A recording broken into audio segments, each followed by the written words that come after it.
Good morning, afternoon, and evening, everybody. My name is MiAh the King, and I only know 25 letters of the alphabet. I don't know why. Now then, today we're taking a look at a game just released on Steam called Builders of Greece, developed by Bloom Entertainment and Strategy Labs, published by Creative Forge Games and Playway SA, released in early access and selling for $20. So, I can sum up this game fairly simple for some of you out there. Have you ever played Banished? This is Banished, but in Greece, with a few added features. There you go, now you know what to expect. However, if you'd like some more information, then please stay tuned.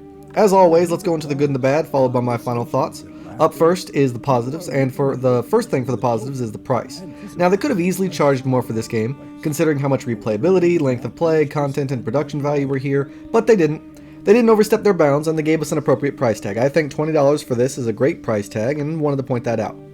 The next positive here is the user interface and the stability.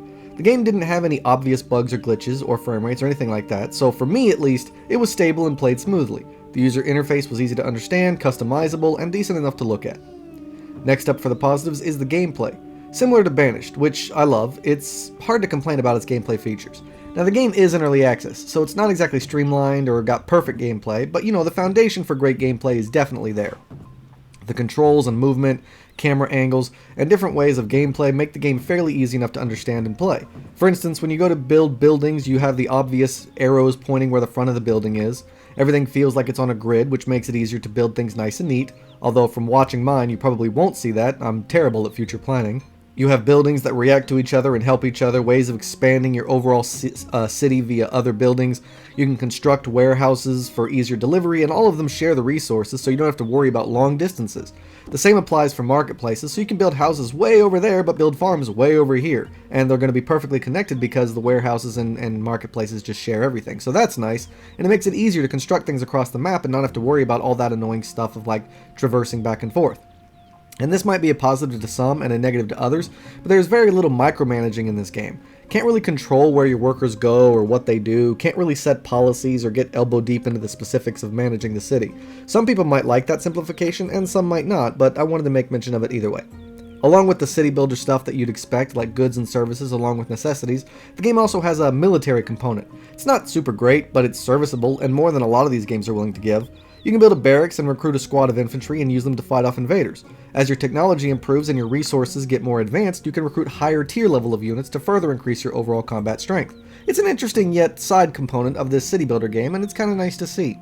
It has a tech tree for learning newer technologies, a harbor for trading goods, but other than the technology and the war mechanic, it doesn't really have anything else that all of the other city builders don't have. So basically, its gameplay is slightly more innovative than others of the same type. Regardless, everything feels smooth and coherent when you're playing, and that's the main thing to look for in a game like this. You might be wondering why I haven't mentioned graphics yet.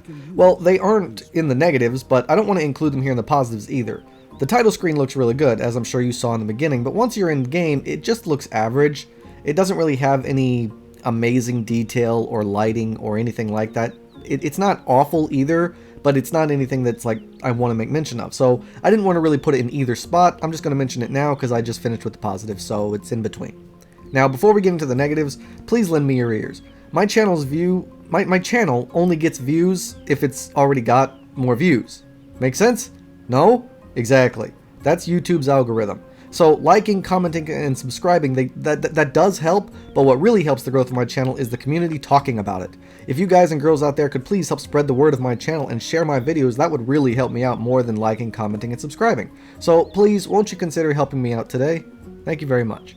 Now then, on to the negatives, and to be completely honest, I don't really have a lot of negatives to say about this game. I mean, it's only $20, and to some that might be a bit much, but when you think of Banished or other games like this, $20 is actually not bad. I mean, and not only that, it's got better graphics than Banished, and it plays very similar to Banished. So when it came to finding negatives, I was really scratching my head here, but I've got a few, so I'll make mention of them regardless. The first one is the music. It's not very good. The ambiance is definitely there, but only partially. You can't hear the bustling town sound effects, for instance, but you can hear waves and birds and wind and stuff. The sound effects, they're about average. So the only real thing you end up listening to here is the music, and as my wife lovingly said, it sounds like those songs they play in massage parlors, and it was putting her to sleep. With slow gameplay like this, I can understand where she's coming from.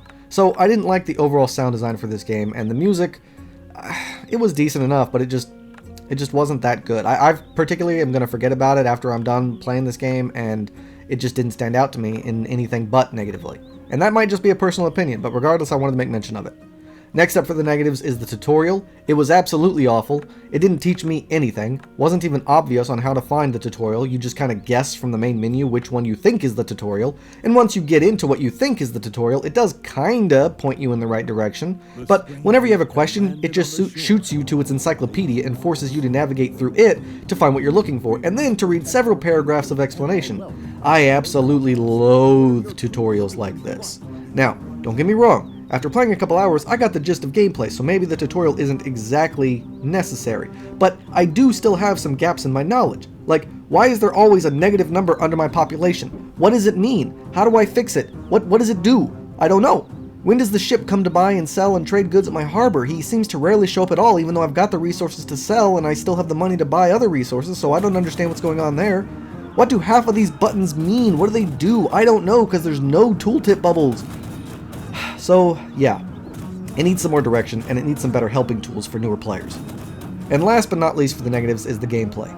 Yes, it is in the good and the bad. Now, for the most part, it's decent enough. Build things you know your people will need and create a sprawling metropolis. I get it. But the problem is it's missing a lot of stuff and takes its sweet time on other things. For example, it has no weather effects or day and night cycle. Some of the building components are a little bit wonky.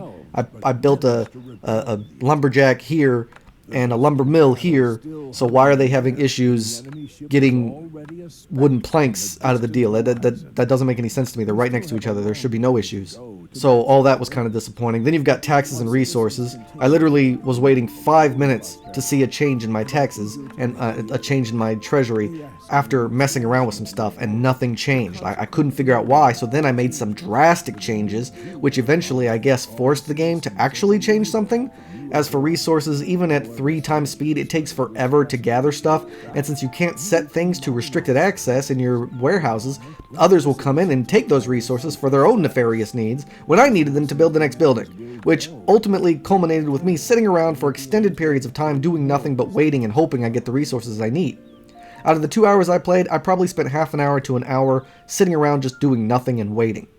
And that's not okay. That makes it boring. I should always be able to do something. I think that's another difference between this game and Banished. Banished, despite the fact that everything's automated and you don't have a whole lot of micromanaging to do, at the same time, everything moves so quickly that you still end up never really finding yourself just sitting around. You're constantly expanding, constantly building more, constantly having to adjust to the growing population. But here, it doesn't really work that way. You don't have to worry about birthing people and marriages and whatnot and grandparents. You just build a house and then boom, out pops like 8 people. Everything is built instantly, everyone is born instantly, so there's no need to wait around for anything. And yet for some reason this game makes you wait around in a way that's negative, while Banished makes you wait around in a way that's positive. I don't even know how to better explain that, so I'm not even going to try.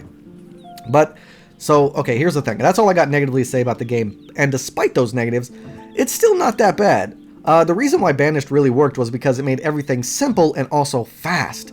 The years passed by quickly, and it had several charts and diagrams that were small and out of the way that you could reference quickly, briefly, easily, and that would allow you to make large-scale changes to your ever-growing population and then see those real-time effects change since the speed was so fast. Here, it's just not fast enough. The charts aren't easy or quick enough to access or even understand, and due to the lack of tooltips and adequate tutorials, you're never fully certain to what you're doing or what you're looking at is making a difference.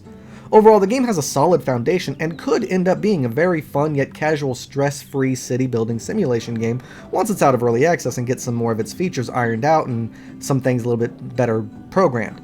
I mean, if you're desperate for a new casual city builder game, then sure, you could check this one out. It's not that big a deal.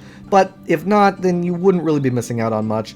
If you're not desperate, then wait for the full release or wait for a discount. Like, it's not bad, but it's not good either. It's perfectly adequate, but it has the potential to be good once it's finished. Take that as you will.